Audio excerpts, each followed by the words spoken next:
नमस्कार दोस्तों, मैं बीरेंद्र प्रसाद आपके सामने एक पुस्तक उपवास से जीवन रक्षा हर्बर्ट एम शेल्टन द्वारा लिखित, जिसका हिंदी अनुवाद धर्मचंद सरावगी ने किया है, उसका एक चैप्टर गर्भावस्था में उपवास का मैं पाठन करूंगा, स्वाध्याय करूंगा आपके साथ। का गर्भ धारण करना शरीर की एक बिल्कुल स्वाभाविक प्रक्रिया है। हमें यह जान लेना चाहिए कि किसी भी स्वाभाविक प्रक्रिया में दर्द, असुविधा और अस्वाभाविक अवस्था की उत्पत्ति कभी नहीं होती है। गर्भावस्था के विषय में भी यही बात लागू होती है। स्वाभाविक हालत में रहने वाले पशुओं की मादा को गर्भावस्था में ओकाई, उल्टी आदि से कष्ट भोगते कभी नहीं देखा गया है। जातियों में भी स्त्रियों को गर्भावस्था होते हुए नहीं पाया जाता है। कहलाने वाली जातियों में स्त्रियों को गर्भावस्था में बहुत सी तकलीफ़ों का सामना करना पड़ता है। इन सब बातों से पता चलता है कि स्त्रियों की उल्टी, जी मिचलाना, प्रातःकालीन बुखार आदि उपद्रव कोई निश्चित और आवश्यक नियम नहीं है। अधिक संख्या में उपर्युक्त बहुत साधारण और मंद होते हैं तथा बड़ी शीघ्रता से लुप्त भी हो जाते हैं। स्त्रियों में ये लक्षण अधिक उम्र और अस्थायी रूप में पाए जाते हैं और उन्हीं के कारण गर्भपात भी हो जाता है, किंतु इसका वास्तव अज्ञात बना हुआ है। प्रकृति कार्य करने से बीमारियों की उत्पत्ति होती है।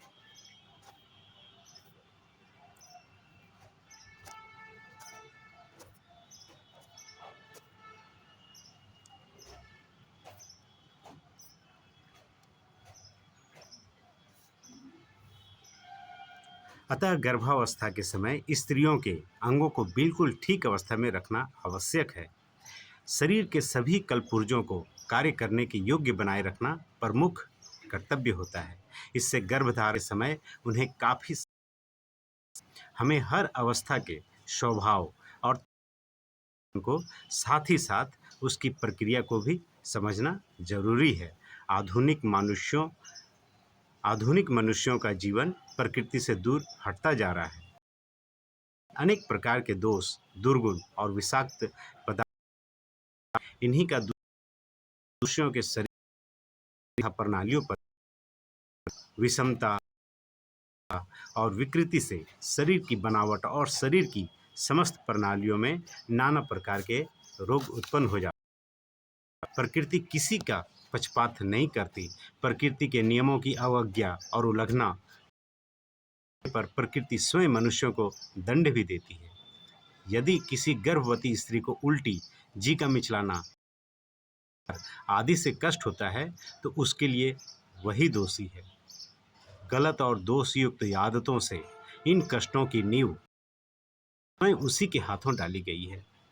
गर्भवती होने के कारण वह कष्ट नहीं भोग रही है, बल्कि विजातीय विषाक्त पदार्थों, टॉक्सिक हमारे शरीर में जमा हो जाते हैं एलिमेंट्स, उसकी अधिकता के कारण इन बीमारियों से वह पीड़ित रहती है।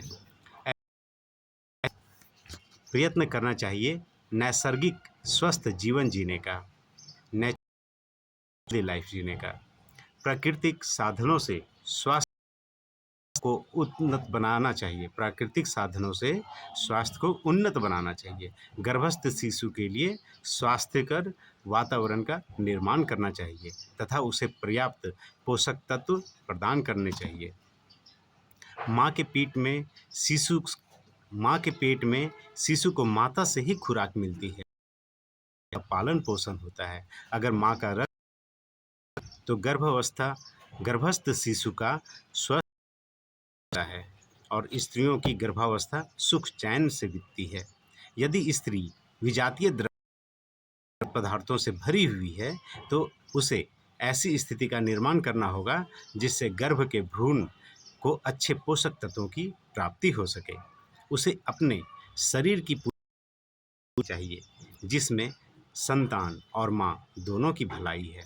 केवल गर्भाशय के स्वस्थ रहने से नए शिशु का पूर्ण विकास संभव नहीं है। उसके लिए स्त्रियों का समूचा शरीर पूर्ण रूप से स्वस्थ और सक्षम होना जरूरी है। पेट में गड़बड़ी मची होती है तो खाद्य पदार्थों को वह ग्रहण नहीं कर पाता है। यकृत से, लीवर से दूषित पदार्थ, टॉक्सिक मटेरियल बहने लगता है। पित्त की अधिकता से उल्टी होने लगती है। भोजन की बिल्कुल इच्छा नहीं रहती है। इससे साफ जाहिर होता है कि शरीर अपनी सफाई के अभियान में व्यस्त है।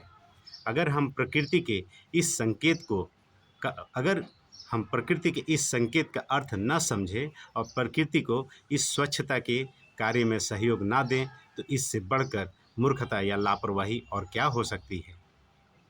औषधियों से उल्टी को दबाने से रोगियों की अस्वस्थ बेहद खराब हो जाती है।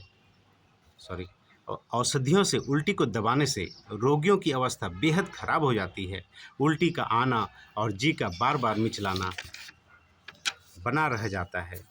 जो स्त्रियां भोजन की अनिच्छा में भोजन करना चालू रखती है और अधिक पुष्टिकर आहार ग्रहण करती है, वे केवल अपनी तकलीफ़ों को ही बढ़ाती है। उपर्युक्त सभी लक्षण भोजन को जबरदस्ती एकदम रोकने का आदेश देते हैं। भोजन बंद कर देने पर शरीर की सफाई शुरू होने लगती है। वास्तव में उन्हें उस समय किसी भी प्रकार के भोजन की आवश्यकता नहीं रहती। प्रथम प्राकृतिक संकेत और चेतावनी के साथ ही गर्भवती स्त्रियों को स्वतः भोजन बंद कर देना चाहिए। इससे उन्हें और उनके बच्चे को किसी भी प्रकार की क्षति नहीं पहुंचेगी। लंबे उपवास से शायद बच्चे को कुछ हानि पहुंचे, किंतु कम दिनों के उपवास से हानि की कोई आशंका नहीं है। गर्भधारण के प्रारंभिक दिनों में उपवास करना उचित है। इससे प्रातःकालीन बुखार भी दूर हो जाता है। बिस्तर पर लेटकर विश्राम पूर्वक उपवास करना चाहिए। भय और शंका से दूर रहकर मानसिक शांति को बनाए रखना चाहिए। किसी भी 10 दिन का उपवास पर्याप्त है, एनफ है। स्टार्टिंग में आप 10 डेज कर लो, दैट इज़ एनफ। इतने दिनों के उपवास में शरीर की सफाई बड़ी अच्छी तरह से हो जाती है। हमारे सारे टॉक्सिक मटेरियल बाहर हो जाते हैं। फिर उल्टी पूरे गर्भकाल में देखने में नहीं आती है। फल और सब्जियों का भोजन उनके स्वास्थ्य के लिए अधिक लाभदायक है। वे नियमित रूप से अल्प भोजन करें। उन्हें अच्छे किस्म की प्रोटीन अल्प मात्रा में लेनी चाहिए। भोजन में स्टार्च का सेवन ना करें। प्रातःकालीन बुखार में 3 या 4 दिन का उपवास यथेष्ट है। इसी से वे रोग से मुक्त हो जाती हैं और उनकी बहुत सी तकलीफ़ें दूर हो जाती है। हमारे प्राकृतिक चिकित्सालय में एक गर्भवती स्त्री जिसकी पाचन शक्ति कम हो गई थी, 21 दिन के उपवास के बाद पूर्ण स्वस्थ हुई। ऐसी अवस्था में उपवास करना स्त्रियों के लिए हर तरह से लाभकारी है और यह एक प्राकृतिक साधन है। लंबे उपवास तो केवल बहुत बड़ी अव्यवस्था के होने पर कराए जाते हैं। अक्सर छोटे उपवास से ही गर्भवती स्त्रियों को बहुत लाभ होता है। धन्यवाद दोस्तों। ये पुस्तक था उपवास से जीवन रक्षा। दोस्तों, अगर आप उपवास करना चाहते हो तो आप वाटर फास्टिंग कर सकते हो।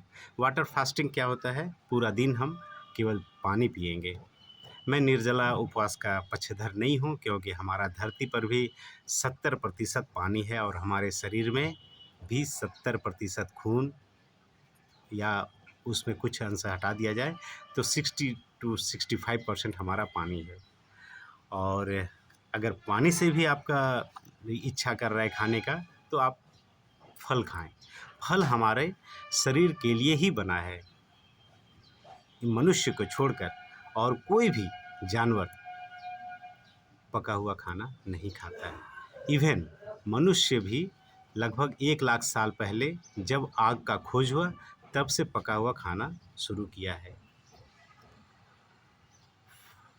और उपवास हमारे धर्म में हर माह में 1 माह में 2 कृष्ण पक्ष और शुक्ल पक्ष में एकादशी आता है और हमारे धर्म में हर एक एकादशी में उपवास रखने की बात होती है। और मैं उपवास नहीं रख पाता हूँ, इसलिए मैं भीम एकादशी का बात करूँगा आपसे। और जिन बंधुओं को भी इच्छा हो वो भी भीम एकादशी अगर ना कर पाते हों और शरीर उनका स्वस्थ हो और खाने की तीव्र इच्छा हो तो आप भीम एकादशी करें। भीम एकादशी दोस्तों क्या है, एक माह में 2 एकादशी, इसका मतलब 1 साल में 24 एकादशी, और 24 में एक एकादशी ऐसा है जो भीम जिन्हें काफ़ी भूख लगती थी और वो उपवास नहीं रख पाते थे, तो उन्होंने साल में बस एक बार उपवास किया, उसे ही भीम एकादशी कहते हैं। तो कम से कम साल में 1 दिन ही उपवास कर लो। और दोस्तों अगर अपना मस्तिष्क को मजबूत कर लें तो आप कंटिन्यूअस फास्टिंग भी कर सकते हो।